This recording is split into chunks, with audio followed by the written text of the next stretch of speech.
प्रश्नावली 3.3 इसमें जैसे जो प्रश्न दिया गया है इसको हमें हल करना है। प्रश्न एक में है निम्नलिखित संख्याओं के मौसा अभाज्य गुणनखंड द्वारा ज्ञात करें। ये सभी प्रश्न देगा, इसमें हमें मौसा ज्ञात करना है अभाज्य गुणनखंड द्वारा। तो ए नंबर में है 24 36। 24 है 36 है। सबसे पहले हम क्या करें, 24 का अभाज्य गुणनखंड निकालेंगे। 24 का अभाज्य गुणनखंड इस तरह से निकालेंगे, 2 से लगेगा तो यहाँ पर हो जाएगा 12, फिर 2 से लगेगा 6 हो जाएगा, फिर 2 से लगेगा 3 हो जाएगा, फिर 3 से लगेगा 1 हो जाएगा। तो यहाँ पर हो जाएगा 24 का अभाज्य गुणनखंड क्या होगा, 2 गुना 2 गुना 2 गुना 3, ये सब हुआ है 24 का अभाज्य गुणनखंड। अब निकालेंगे 36 का अभाज्य गुणनखंड। अब हम लिखेंगे 36, तो 2 से लगेगा तो यहाँ पर हो जाएगा 18, फिर 2 से लगेगा तो यहाँ पर हो जाएगा 9, अब लगेगा 3 से तो यहाँ पर हो जाएगा 3, लगेगा 3 से तो हो जाएगा 1। तो 36 का अभाज्य गुणनखंड 2 गुना 2 गुना 3 गुना 3 हुआ। तो यहाँ पर हम लिख लेंगे 24 और 36 का मौसा। तो मौसा हो जाएगा, इसमें भी ये 2 है और यहाँ पे ये दोनों, इस 2 और ये दोनों 2 के बदला में एक ठो 2 लिखेंगे, फिर गुना लिखेंगे। फिर इसका जोड़ा देख रहे हैं इधर लग रहा है, तो ये दोनों 2 के बदला में, जोड़ा के बदला में एगो 2 को लिखना था, यहाँ पर लगा 2। फिर देख रहे हैं इस 2 का जोड़ा इधर नहीं लग रहा है, अब देखेंगे इस 3 का जोड़ा यहाँ पे लग रहा है, तो गुना आ जाएगा 3। अब आना कि किसी का जोड़ा नहीं लग रहा है तो अपन नहीं लिखेंगे, जिसका जिसका जोड़ा लगेगा उसी को लिखेंगे। तो 2 गुना 2 4 और 4 गुना 3 करेंगे तो जगह 12, यहाँ को हो जाएगा 12। तो 24 और 36 का मौसा हो जाएगा 12।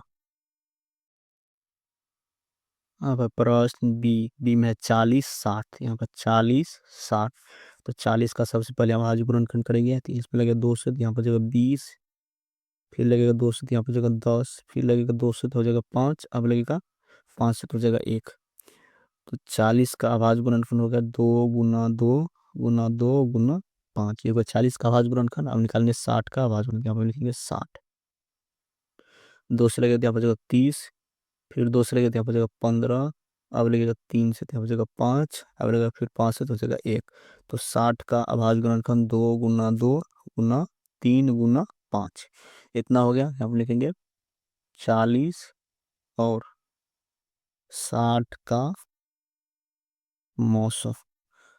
तो जोड़ा लगे, यहाँ पर एक फिर 2 है, यहाँ पर एक एक जोड़ा आ गया, एक जोड़ा के बदला में एक 2 लिखेंगे, फिर गुना देंगे इस 2 का इसके साथ जोड़ा, तो इस दोनों 2 के बदला में एक 2 लिखेंगे। फिर देख रहे हैं ये जो 2 है, इस 2 का इधर जोड़ा नहीं लग रहा तो छोड़ देंगे। देख रहे 5 है, तो 5 का इस 5 के साथ जोड़ा लग जाएगा, तो एगो 5 लिखेंगे, जिसका जोड़ा नहीं लगेगा उसको छोड़ देंगे। तो 2 गुना 2 गुना 5 करेंगे तो हो जाएगा 2 दूना 4, 4 पंचा 20, ये जगह इसका आंसर। 40 और 60 का मौसा हो जाएगा 20। अब प्रश्न सी में 20 और 50 थी, 20 50, 20 का सबसे पहले अभाज्य गुणनखंड करेंगे, 2 से लगेगा आप हो जाएगा 10, फिर 2 से लगेगा हो जाएगा 5, अब हो जाएगा 5 से हो जाएगा 1। तो 20 का अभाज्य गुणनखंड 2 गुना 2 गुना 5। अब निकालेंगे यहाँ पर 50 का अभाज्य गुणनखंड, 2 से लगेगा हो जाएगा 25, फिर लगेगा अब इसमें लगेगा 5 से तो हो जाएगा 5, फिर 5 से लगेगा हो जाएगा 1। तो 50 का अभाज्य गुणनखंड 2 गुना 5 गुना 5। यहाँ पे लिखेंगे 20 और 50 का मौसा। तो देख रहे हैं यहाँ पर एक तो 2 है, यहाँ पर इस दोनों 2 के मतलब एक जोड़ा लग गया, तो इस दोनों 2 के बदला में एगो 2 को लिखेंगे गुना। फिर देखिए ये जो 2 है, इस 2 का इधर जोड़ा नहीं लग रहा है, अब देखेंगे 5 का इस 5 के साथ जोड़ा लगे, इस जोड़ा के बदला में एगो 5 को लिखेंगे, अब किसी का जोड़ा नहीं लगा तब छोड़ देंगे। 2 गुना 5 करेंगे तो हो जाएगा 10, जगह इसका आंसर। 20 और 50 का मौसा हो जाएगा 10। अब प्रश्न डी में 4 और 12, 4 12। सबसे पहले 4 का अभाज्य गुणनखंड निकालें, 2 से लगेगा यहाँ पर जगह 2, फिर 2 से लगेगा वो जगह 1। 4 का अभाज्य गुणनखंड 2 गुना 2 हो गया। अब निकालेंगे 12 का अभाज्य गुणनखंड, फिर 2 से लगेगा, इसमें 2 से लगेगा हो जाएगा 6, 2 से लगेगा हो जाएगा 3, फिर लगेगा 3 से हो जाएगा 1। तो 12 का अभाज्य गुणनखंड 2 गुना 2 गुना 3 हो गया। तो यहाँ पर हम लिख लेंगे 4 और 12 का मौसा। देखिए इस 2 का इसके साथ जोड़ा लगे तो एगो 2 लिखेंगे, फिर गुना, इस 2 का इसके साथ जोड़ लगे लिखेंगे 2। और इस 3 का जोड़ा छोड़ देंगे तो 2 गुना 2 करेंगे तो हो जाएगा 4। 4 और 12 का मौसा हो जाएगा 4। अब प्रश्न ई। ई में 12, 72, 84।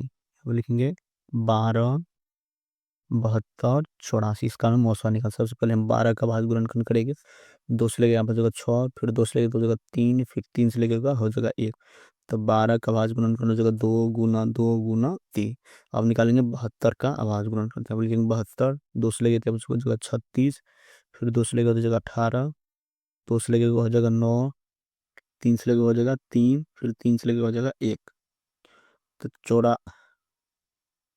72 का आवाज गुणनखंड 2 गुना 2 गुना 2 गुना 3 गुना 3। ये हो गया 72 का आवाज गुणनखंड। अब निकालेंगे 84 का आवाज गुणनखंड। यहाँ पर लिखेंगे 84, 2 से लगेगा तो इसमें हो जाएगा 42, फिर 2 से लगेगा हो जाएगा 21, फिर 3 से लगेगा हो जाएगा 7, और 7 से लगेगा हो जाएगा 1। तो 84 का आवाज गुणनखंड 2 गुना 2 गुना 3 गुना 7। ये हो गया इस तरह से। हम लिखेंगे यहाँ पर हम 12, 72 और 84 का मौसा। इस तरह से लिखेंगे 12, 72 और 84 का मौसा। तो देखें इस 2 का यहाँ पर भी 2 है, यहाँ पर इस तीनों 2 के बदला में एगो 2 को लिखेंगे गुना। फिर इस 2 का यहाँ पे और यहाँ पर इस तीनों 2 के बदला में एगो 2 लिखेंगे गुना। 3 यहाँ पर भी है, 3 इसमें भी है, और इसमें भी। इस तीनों 3 के बदला में एगो 3 को लिखेंगे। अब किसी का जोड़ा नहीं लगा तो छोड़ देंगे। 2 गुना 2 करेंगे 4, 4 गुना 3 करेंगे तो हो जाएगा 12। 12, 72 और 84 का मौसा हो जाएगा 12। अब प्रश्न एफ। एफ में 70, 105, 175 का मौसा ज्ञात करना है। आवाज गुणनखंड करते हैं। पहले लिखिए 70, 105, 175। 70 पे हम 70 का आवाज गुणनखंड करेंगे तो 2 से लगेगा जगह 35। अब लगेगा 5 से तो जाएगा 7, 7 से लगेगा हो जाएगा 1। तो 70 का आवाज गुणनखंड हो जाएगा 2 गुना 5 गुना 7। अब निकालेंगे हम 105 का आवाज गुणनखंड। तो इसमें लगेगा सबसे पहले 3 से, तो यहाँ पर हो जाएगा 35। अब लगेगा 5 से तो हो जाएगा 7, फिर 7 से लगेगा हो जाएगा 1। तो 105 का आवाज गुणनखंड 3 गुना 5 गुना 7 हो जाएगा। अब निकालेंगे 175 का आवाज गुणनखंड। इसमें लगेगा सबसे पहले 5 से लगेगा तो यहाँ पर हो जाएगा 35, फिर लगेगा 5 से तो हो जाएगा 7, फिर 7 से लगेगा तो हो जाएगा 1। तो 175 का आवाज गुणनखंड 5 गुना 5 गुना 7 इतना हो जाएगा। तो यहाँ पर हम लिख लेंगे 70, 105 और 175 का मौसा। देख रहे हैं इसमें भी 2 है, इसमें 2 नहीं, तो जोड़ा नहीं लग रहा है, तो इस 5 का जोड़ा लग रहा है। 5 इसमें भी है, 5 इसमें भी है, 5 इसमें है। इस तीनों 5 के बदला में एगो 5 को लिखेंगे गुना 7। देख रहे इसमें भी है, इसमें भी है 7। इस तीनों 7 के बदला में एगो 7 को लिखेंगे। अब इसको गुना 5 गुना 7 कर लेंगे तो ये हो जाएगा 35। ये जाएगा इसका आंसर। 70, 105, 175 का मौसा हो जाएगा 35। प्रश्न जी। जी में 91, 112, 49। 91 का हम आवाज गुणनखंड करेंगे तो इसमें सबसे पहले लगेगा 7 से, यहाँ बजेगा 13, फिर 13 से लगेगा हो जाएगा 1। 91 का आवाज गुणनखंड हो जाएगा 7 गुना 13। अब निकालेंगे 112 का आवाज गुणनखंड। इसमें लग जाएगा सबसे पहले 2 से, तो यहाँ पर जाएगा 56, फिर 2 से लगेगा तो जाएगा 28, फिर 2 से लगेगा तो जाएगा 14, फिर 2 से लगेगा हो जाएगा 7, फिर 7 से लगेगा हो जाएगा 1। तो 112 का आवाज गुणनखंड हो जाएगा 2 गुना 2 गुना 2 गुना 7। इस तरह से हो जाएगा। अब निकालेंगे 49 का आवाज गुणनखंड। यहाँ पर लिखेंगे 49, 7 से लगेगा तो हो जाएगा 7, फिर 7 से लगेगा हो जाएगा 1। तो 49 का आवाज गुणनखंड हो जाएगा 7 गुना 7 इतना हो जाएगा। तो यहाँ पर हम लिख लेंगे 91, 112 और 49 का मौसा। देखेंगे सब में, देखेंगे कौन सी कॉमन है। 7 इसमें भी है, और 7 इसमें भी है, और 7 इसमें भी। इस तीनों 7 के बदला में एगो 7 को लिखेंगे। यहाँ पर हो जाएगा 7, अब देखेंगे 13, इसमें भी 13 सब में नहीं है, सिर्फ 7 ही तो तीनों में है, तो इसका मौसा हो जाएगा 7 ही आ जाएगा इसका आंसर। इस तरह से हम प्रश्न एक को हल कर लेंगे।